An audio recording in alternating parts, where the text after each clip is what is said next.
What's up everybody, Jonathan Dillehay here from 2SM Performance, and I'm back with another episode of the Cam Files for Practical Machinists. Now today I've got a great episode for you guys. I'm going to take you along for the ride of me designing and machining a custom gas cap. And the main point of this episode is we're going to learn about thread milling. Now, the first time I ever made one of these, I had no idea how to thread mill. This was actually the first project or part that I made where it forced me to learn how to use a thread mill and all the aspects that go into that. So I'm going to take you along on a step-by-step video of how we thread mill. We're going to go over pitch. We're going to go over offsets. We're going to go over tooling, all the different types of variables that go into milling a good thread and getting it to thread on correctly. So now, if you've never cut threads in a mill before without using a tap and you're intimidated and you think it's complex, this is the video for you. I'm going to show you how easy it really is and how you can get going. Let's do this. So while serving one of the main industries that I do business in, I found myself designing a billet gas cap, and that is what forced me into learning thread milling. So down the road now, obviously I have many styles of these and I've done a lot of them for different companies. And it's really forced me to refine my thread milling strategies and learn a lot about it. So here I'm going to show you how I do it. So in order to start programming our threads, we need to model our threads. And when you're modeling your threads, there are three main things that you need to do and take into consideration. Number one, you need to figure out what your pitch is. Now, as we all know, the pitch is any given number of threads within a set increment of distance, such as an inch or a millimeter. If you're working an imperial thread, you're going to figure out how many threads per inch. And how we figure this out from scratch is to measure the distance from one thread to another from peak to peak. Once you get your peak to peak measurement, you take that number and divide it by 1, and that should be your pitch. The next thing you're going to want to find is your major and minor diameters. You can actually calculate this by measuring the inner diameter of your female threads and the outer diameter of your male threads. Subtracting one from the other will tell you how deep your thread groove needs to be. Lastly, you're going to want to measure the width of one thread to figure out how wide you need to make your grooves. Mine seen here was right at 100 thou. This measurement becomes an important factor when selecting our cutting tool. I'm definitely going to have to make a step down or two to get to the correct thread width in the groove. For these gas caps, I like to use a 1-inch diameter high-speed steel slitting saw. It's pretty versatile and it works in all kinds of different situations. Now that we have our accurate measurements to define our thread, we can finally model our thread and then begin programming the toolpaths. So to model my thread, I go to the Create tab and then I go down to Thread. Once I'm there, I go to Faces and then I select the face that I want to add my internal threads to. Once I have that selected, it's time to choose the thread size. For our thread size, we're going to base that measurement off of our major diameter when we measured the outside diameter of our male threads.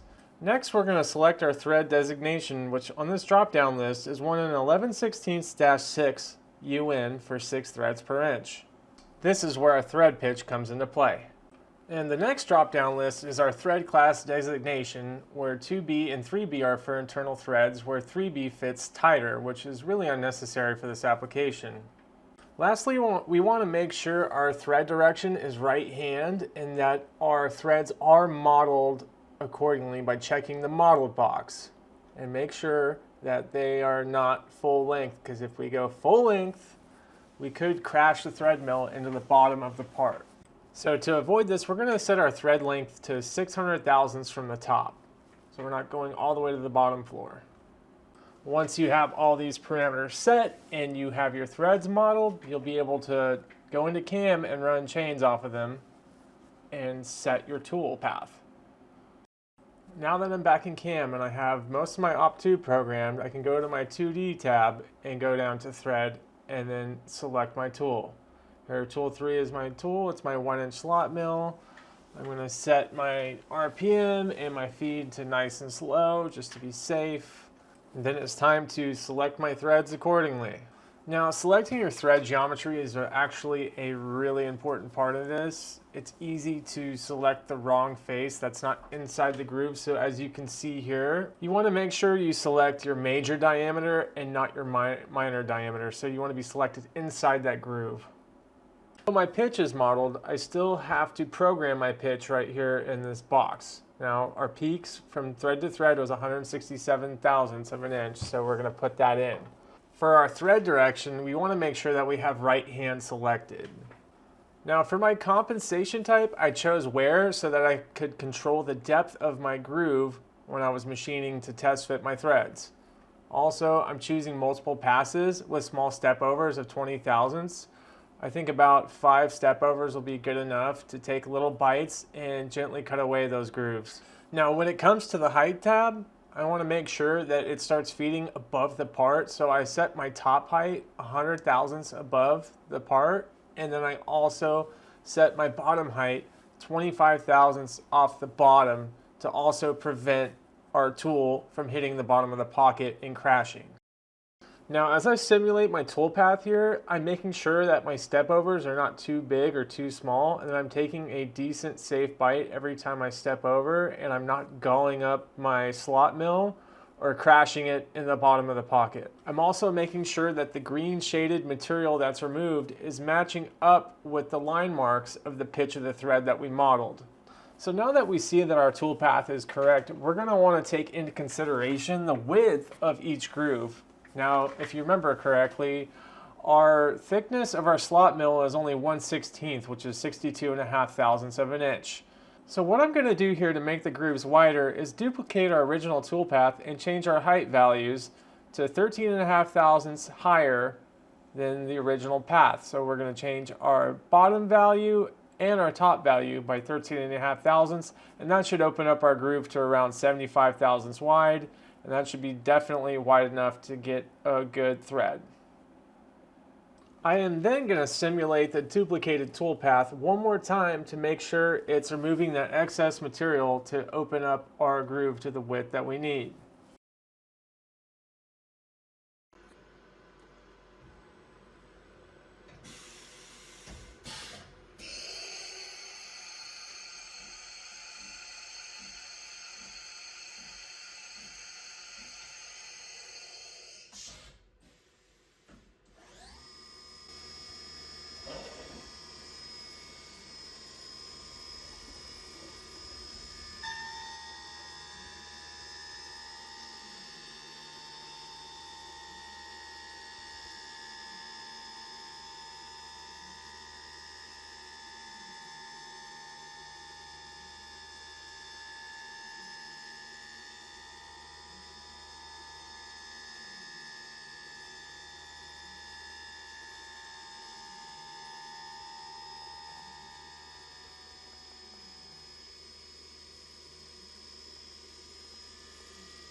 I just wanted to note here that after the slot mill runs and cuts the threads, there'll be a lot of burrs left over inside the part.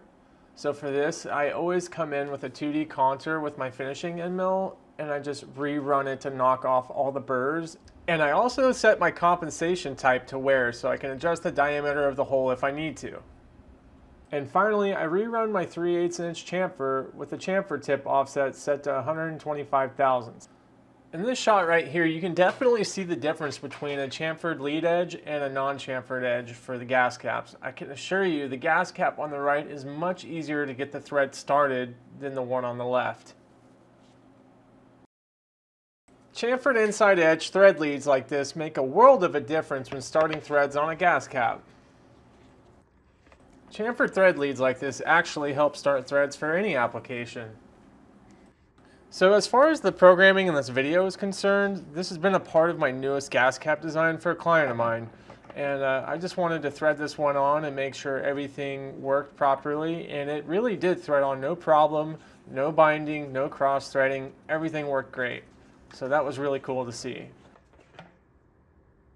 Before I end out the video, I just wanted to let you guys know that sometimes you'll run into odd situations like a weird thread pitch or a weird type of thread that is not available in the CAD system's drop-down menu. A good example of this is the one time that I needed to make a billet gas cap for a gas tank that used a 2.25 buttress thread. So after a little bit of homework and a couple measurements, I figured out that this meant that the opening would be 2.25 inches for the major diameter and that the thread pitch would be 5 threads per inch. The term buttress describes the thread's unique profile design for high thrust loads in one direction. With a pitch of 5 threads per inch, it turns out to have a peak-to-peak measurement of 200 thousandths thread to thread. As you'll see here, when I tried to create a thread with a pitch of 5 threads per inch on a 2 1/4 diameter hole, there was no such pitches available, only 4.5 and 6. So this was a problem. The best way I learned to get around this was going to the Create tab and selecting Coil and creating a coil manually. In the Coil's Edit feature menu, you can set your pitch to any custom value you want. I have my coil type set to height and pitch. For the diameter, I have it set to 2.25, my height set to 725 thousandths, and then I have my pitch set to 0.2. Here where it says section, you can basically select the shape of your groove, and I have mine set to square, because obviously I'm using a slotting tool with a square edge. You can also orient your section position. Here I have mine centered on the line of the coil. Last but not least would be the section size, so that would be the width of your groove for your thread, and also how to integrate your coil into your model. If you have any questions after watching this video, please shoot them down in the comments. And if you think I should make another video about threading with a real thread mill, not just a slot mill, let me know in the comments and I'd be glad to do that.